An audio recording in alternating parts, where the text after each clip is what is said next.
scan this. Sovi is here. Let's level up.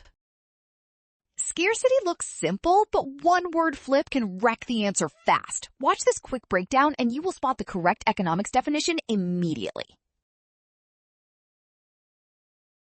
Start with the definition. Scarcity means people have unlimited wants, but the resources to satisfy them are limited. So the basic problem is not missing wants, it is limited supply. Now compare the choices carefully. Any option saying wants are limited or resources are unlimited breaks the definition, because scarcity only happens when wants keep growing beyond available resources. That leaves option E, which exactly says unlimited wants and limited resources. Boom! That matches the definition of scarcity, so E is the best answer. Well done! You nailed it! Scan now, watch signs, and avoid rushing. Trust what is given and check each choice against the definition.